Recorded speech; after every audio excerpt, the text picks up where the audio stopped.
വിഷമിച്ചിരിക്കുന്ന ഉൺസിങ്ങിന്റെ അടുത്ത് ചെന്നതിന് ശേഷം സിൽഹി പറയുകയാണ്, ഹേയ് നിന്നെ ഉപയോഗിക്കായിരുന്നെന്ന് നിനക്ക് ഇപ്പോഴെങ്കിലും മനസ്സിലായില്ലേ? ഇനിയെങ്കിലും ഇതൊക്കെ നിർത്തിക്കൂടെ എന്നൊക്കെ.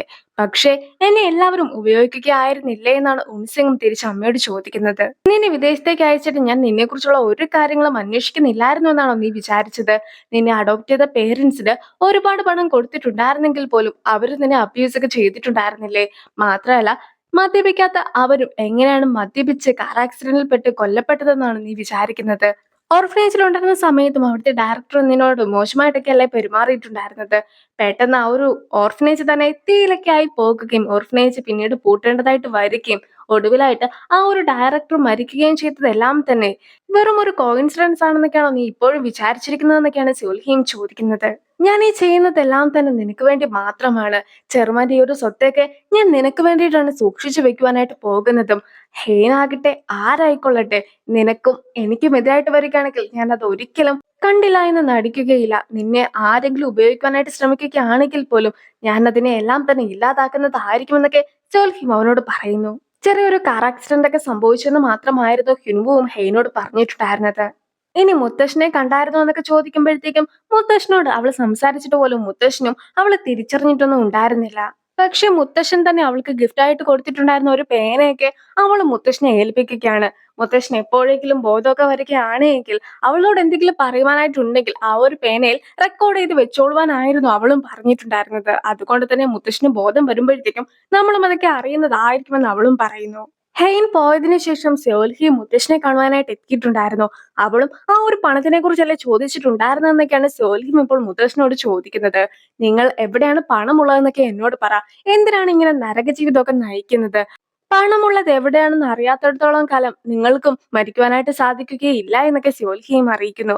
പിന്നീട് അയാൾ ശരിക്കും ഇതുവരെ നോർമൽ ആയിട്ടുണ്ടോ ഇല്ലയോ എന്നൊന്ന് ചെക്കും കൂടി ചെയ്യുകയാണ്. അതായത് ഹെയ്ന് റെയർ ആയിട്ടുള്ള ഒരു ട്യൂമറൊക്കെ ഉണ്ട് എന്നും അവൾ ഉടനെ തന്നെ മരിക്കുന്നതായിരിക്കുമെന്നും മുത്തശ്ശനോട് പറയുമ്പോഴത്തേക്കും മുത്തശ്ശന്റെ അടുത്തൊന്നും പ്രത്യേകിച്ച് ഒരു റിയാക്ഷനും ഉണ്ടായിരുന്നില്ല. അതുകൊണ്ട് തന്നെ മുത്തശ്ശന് ഇതുവരെയായിട്ടും നേരെയായിട്ടില്ല എന്നൊക്കെ സോൽഹിയും വിചാരിക്കുന്നു. എങ്കിൽ പോലും സോൽഹി പോയി കഴിയുമ്പോഴത്തേക്കും മുത്തശ്ശന്റെ മൊത്തത്തിലുള്ള ആ ഒരു ഭാവമൊക്കെ മാറുന്നുമുണ്ട്. സൂചോളം ഇപ്പോൾ കാട്ടിൽ കൂടെയൊക്കെ നടന്നിട്ട് ഭയങ്കര പ്രാക്ടീസിങ്ങും മറ്റുമാണ്. ഇനി ചേട്ടന്റെ അടുത്തേക്ക് തിരിച്ചു വന്ന് ചേട്ടനോട് സംസാരിക്കുകയാണ്. നിന്റെ വൈഫ് മറ്റെവിടെയെങ്കിലും ആണോ താമസിക്കുന്നതെന്നൊക്കെ ആയിരുന്നു സൂചോളം ചേട്ടനോട് ചോദിച്ചത്. പക്ഷെ ഞങ്ങൾ ഒന്നിച്ചാണ് താമസിക്കുന്നതെന്നൊക്കെ ചേട്ടൻ മറുപടി പറയുമ്പോഴത്തേക്കും സൂചോളം മൊത്തത്തിൽ ഞെട്ടുന്നു. അങ്ങനെയാണെങ്കിൽ ഞാൻ ഇതുവരെ നിന്റെ വൈഫിനൊന്നും കണ്ടിട്ടില്ലല്ലോ എന്നൊക്കെ സൂചോൾ ചോദിക്കുമ്പോഴത്തേക്കുമാണ് യഥാർത്ഥത്തിൽ വിവാഹത്തിന്റെ സമയത്ത് നടന്ന കാര്യങ്ങളെ കുറിച്ചെല്ലാം തന്നെ ചേട്ടനും പറഞ്ഞു കൊടുക്കുന്നത്.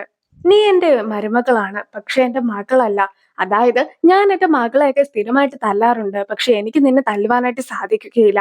മാത്രമല്ല, ഹോളിഡേയ്സിൽ നിനക്ക് അവധിയൊക്കെ കിട്ടുന്ന സമയത്ത് പേരൻസിന്റെ വീട്ടിലേക്ക് പോകുകയോ അല്ലെങ്കിൽ എവിടെയെങ്കിലും ട്രിപ്പ് പോവുകയൊക്കെ ചെയ്തോ, അതിനൊന്നും എനിക്ക് ഒരു പ്രശ്നവും ഇല്ല.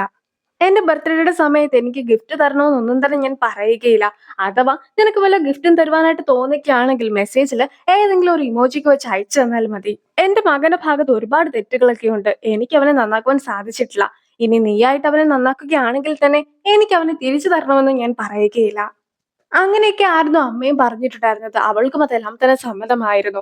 ഇപ്പോഴാകട്ടെ അവളൊരു ഫ്രീ ബേർഡ് പോലെ ആയി കഴിഞ്ഞിരിക്കുന്നു. മാത്രമല്ല, അവളുടെ കൂടെ വർക്ക് ചെയ്യുന്ന ആൾക്കാരാകട്ടെ ലോകത്തിലെ തന്നെ ഏറ്റവും നല്ല അമ്മായിയമ്മയാണ് എന്റെ അമ്മ എന്നൊക്കെ പറഞ്ഞ് എനിക്ക് ക്രെഡിറ്റ് നൽകി കഴിഞ്ഞിരിക്കുന്നു.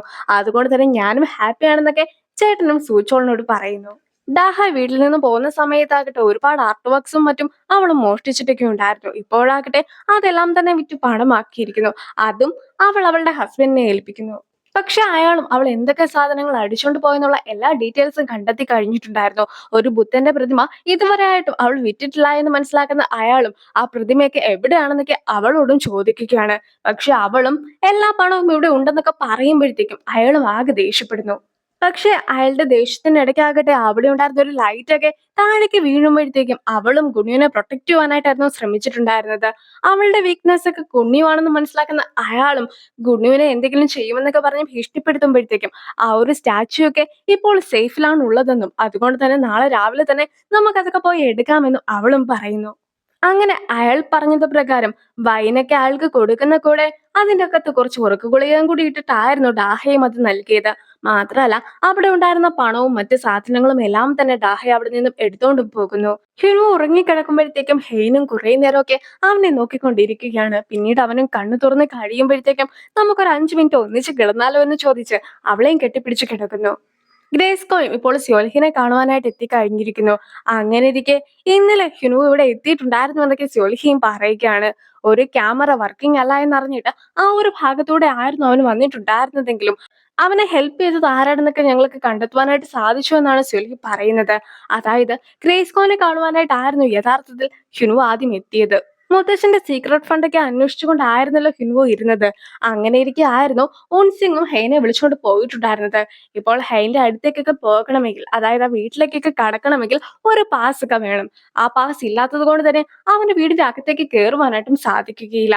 അതുകൊണ്ടായിരുന്നു ഗ്രേസ്കോയുടെ കയ്യിലുണ്ടായിരുന്ന പാസ് ഒക്കെ സ്വന്തമാക്കിയിട്ട് ഹ്യുൻവുവും വീടിനകത്തേക്കൊക്കെ വന്നിട്ടുമുണ്ടായിരുന്നത്.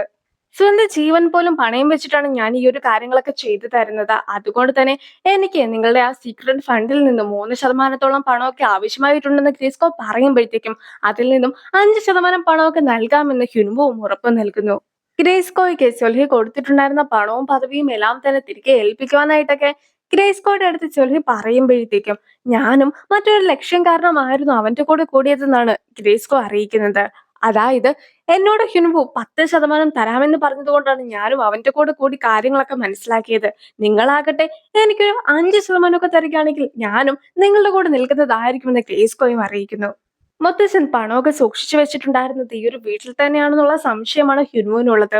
അതുകൊണ്ടായിരുന്നു ഹ്യുനുവും എന്റെ സഹായമൊക്കെ ചോദിച്ചിട്ടുണ്ടായിരുന്നതെന്ന് ഗ്രേസ്കോയും പറയുന്നു. ചേച്ചിയും കൂട്ടരും ഒന്നിച്ചിരുന്ന് ഫുഡൊക്കെ കഴിക്കുമ്പോഴത്തേക്കും രണ്ടുപേര് അവരുടെ ഫോട്ടോസ് ഒക്കെ എടുക്കുന്നത് ഒരാൾ ശ്രദ്ധിക്കുകയാണ്. അങ്ങനെ ഇരിക്കെ ആ ഒരു കാര്യത്തെക്കുറിച്ചൊക്കെ അവൾ സംസാരിക്കുമ്പോഴത്തേക്കും ആയിരുന്നു മറ്റൊരാളും ഇവർ പലപ്പോഴായിട്ട് നമ്മുടെ വില്ലേജിന്റെ പല പല ഭാഗത്തോടെ ഒരു കാറിലൊക്കെ വന്നിട്ട് ഫോട്ടോസ് എടുക്കാറുണ്ടെന്നുള്ള കാര്യം അവരെയും അറിയിക്കുന്നത്. ചേച്ചിയും കൂട്ടരും അവരോട് അതിനെക്കുറിച്ച് സംസാരിക്കുവാനായിട്ടൊക്കെ ചെല്ലുന്നുണ്ട്. പക്ഷെ ഫോട്ടോ ഒക്കെ എടുത്ത ആൾക്കാരാകട്ടെ അവിടെ നിന്നും രക്ഷപ്പെടുവാനായിട്ട് ശ്രമിക്കുകയായിരുന്നു ചെയ്തിട്ടുണ്ടായിരുന്നത്. ചേച്ചിയുടെ ഒരു ചവിട്ടൊക്കെ കൊള്ളുന്നുണ്ടെങ്കിൽ പോലും അവരും വേഗം കാറിലൊക്കെ കയറി പോകുകയാണ്. ഈ ഒരു വില്ലേജിലെ രാത്രിയിലെ പെട്രോളിംഗ് ഒക്കെ നടത്തുവാനായിട്ട് 5 പേരെ ആവശ്യമായിട്ടുണ്ടായിരുന്നു. സൂചോളും ഇതിനൊക്കെ പോകുകയാണെങ്കിൽ ഒരുപാട് ശക്തിയൊക്കെ ഉണ്ടാകുമെന്ന് പറഞ്ഞിട്ട് ഇപ്പോൾ ചേട്ടനെയും കൂടി അതിൽ കൂട്ടുന്നു. ചേട്ടനെ മാത്രമായിരുന്നില്ല, മൊത്തത്തിൽ 5 പേരെ അതിനുവേണ്ടി അവർ തയ്യാറാക്കുകയാണ്. എന്തായാലും നാട്ടുകാരെ രക്ഷിക്കുവാനായിട്ട് കൂടുതൽ ശക്തിയൊക്കെ നേടുവാനായിട്ടായിരുന്നു സൂചോളും ആ ഒരു പദ്ധതിയിലൊക്കെ കൂടിയിട്ടും ഉണ്ടായിരുന്നത്.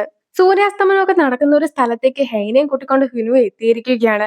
ഇവിടെ നിൽക്കുമ്പോഴത്തേക്കും നിന്നെ കാണുവാൻ കൂടുതൽ സുന്ദരിയായിട്ടുണ്ടെന്നൊക്കെ ഹിൻവു പറയുമ്പോഴത്തേക്കും നീ എന്നെ പ്രപ്പോസ് ചെയ്യുവാനായിട്ട് പോകുകയാണോ എന്നൊക്കെ അവളും സംശയിക്കുന്നു. ഹിൻവുവും ഇപ്പോൾ അവൾക്ക് നേരെ ഒരു മോതിരമൊക്കെ നീട്ടിയിട്ട് എന്നെ വീണ്ടും വിവാഹം കഴിക്കുവാനായിട്ട് ഞാൻ പറയുന്നില്ല, പക്ഷേ നിനക്ക് ആ ഡിവോഴ്സ് എങ്കിലും ഒന്ന് പിൻവലിച്ചൂടെ എന്നാണ് ഹിനുവ ചോദിക്കുന്നത്. ഹെയ്നും ആ ഒരു മോതിരമൊക്കെ ഇട്ടു നോക്കി തന്റെ കൈക്ക് കൃത്യമായിട്ട് ചേരുന്നതാണ് അതേന്നൊക്കെ മനസ്സിലാക്കുന്നു. എങ്കിൽ പോലും അവളും അത് സ്വീകരിക്കാനായിട്ട് തയ്യാറായിരുന്നില്ല. ഇതൊക്കെ തിരിച്ചു കൊടുത്തിട്ട് പണം മേടിക്കുവാനായിട്ടായിരുന്നു ഹെയ്നും പറയുന്നത്.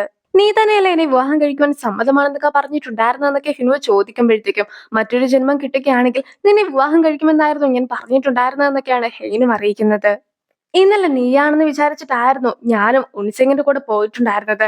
മാത്രമല്ല പിന്നീട് നിന്നെ കണ്ട സമയത്തും നീയാണോ ഉൻസിങ് ആണോ അതേന്ന് തിരിച്ചറിയുവാൻ ഞാൻ ഒരുപാട് പാടുപെട്ടു എന്നൊക്കെ ഹെയ്നും തുറന്നു പറയുന്നു. എന്റെ അസുഖമൊക്കെ കൂടുന്ന സമയത്ത് നീ എന്റെ ഒപ്പം ഉണ്ടാക്കരുതെന്ന് ഞാൻ നിന്നോട് പറഞ്ഞിട്ടില്ലായിരുന്നു. ഇപ്പോൾ എന്റെ മുമ്പിലുള്ളത് ശരിക്കുമുള്ള ഹിനുവോ ആണോ, ഞാൻ സ്വപ്നം കാണുന്നതാണോ, അതോ ഇതെല്ലാം തന്നെ സത്യമാണോ?